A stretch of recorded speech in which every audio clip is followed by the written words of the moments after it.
High hello student, hello everyone, good morning to all of you. So now student, আজকে ক্লাসে আমরা যেটা জানবো সেটা হচ্ছে সালোক সংশ্লেষ প্রক্রিয়ায় পুরো যে প্রসেসটা আছে তার মধ্যে অক্সিজেন উৎপন্ন হয়, এটা আমরা জানি, তাই তো। এই অক্সিজেন বেসিক্যালি হচ্ছে কেন উৎপন্ন হয় বা এই অক্সিজেনের উৎস কি, কোথা থেকে বেসিক্যালি অক্সিজেন উৎপন্ন হয়, এটা আমাদেরকে হচ্ছে আজকের কোয়েশ্চেনে জানতে হবে, ঠিক আছে।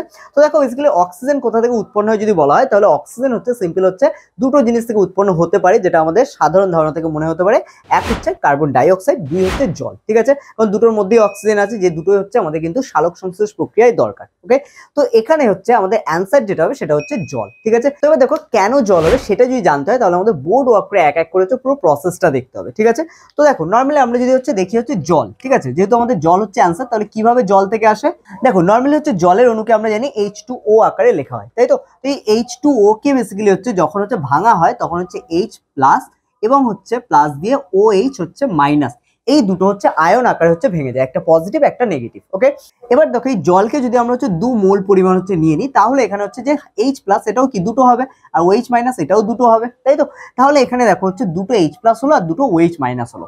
তো এখানে এদের মধ্যে আমাদের দরকার কোনটা, এদের মধ্যে দরকার আমাদের হচ্ছে OH মাইনাস, যেটা আছে হচ্ছে 2OH মাইনাস এইটা। ওকে, কিভাবে দরকার, দেখো এখানে হচ্ছে 2OH মাইনাসের মধ্যে ইলেকট্রন, যেহেতু এটা 2 অণু আছে বা 2 মোল আছে, তাহলে সেক্ষেত্রে আমাদের এটা কিন্তু ইলেকট্রন হচ্ছে দুটো, ঠিক আছে। কারণ এখানে একটা করে তৈরি হচ্ছে কিন্তু 2 মোলের জন্য দুটো হচ্ছে ইলেকট্রন। তো এই দুটো ইলেকট্রন হচ্ছে ছেড়ে দেয়, যেটা আমাদের সালোক সংশ্লেষ প্রক্রিয়ায় কাজ করে, কিন্তু বাকি থেকে যায় হচ্ছে দুটো OH। তো এই দুটো OH বেসিক্যালি হচ্ছে আসে, এসে এখান থেকে গঠন করে আমাদের কিন্তু হচ্ছে H2 আর O2, ঠিক আছে। তাহলে কি গঠন করছে এখান থেকে H2O2, যেটাকে বলা হয় হাইড্রোজেন পারঅক্সাইড, ঠিক আছে। তো এই হাইড্রোজেন পারঅক্সাইড পরবর্তীকালে আবার হচ্ছে আসার পরে হচ্ছে আবার ভেঙে যায়। তো এই H2O2 যেটা তোমরা দেখছো এখান থেকে হচ্ছে 1 মোল হচ্ছে আবার জল উৎপন্ন করে H2O প্লাস, তার সাথে আমাদের উৎপন্ন করে এক পরমাণু হচ্ছে একটা পরমাণু হচ্ছে অক্সিজেন, ঠিক আছে। তাহলে এখানে দেখো আমরা বলতে পারি যে 2 মোল হচ্ছে জল নিয়ে তবেই কিন্তু আমরা হচ্ছে একটা পরমাণু পেলাম অক্সিজেনের, ঠিক আছে, বা একটা অক্সিজেনের পরমাণু পেলাম, ঠিক আছে। তাহলে এখানে যদি এটা 2 মোলের জায়গায় হচ্ছে আমি আরো 2 মোল মানে 2 ইন্টু হচ্ছে 2 করে দিই,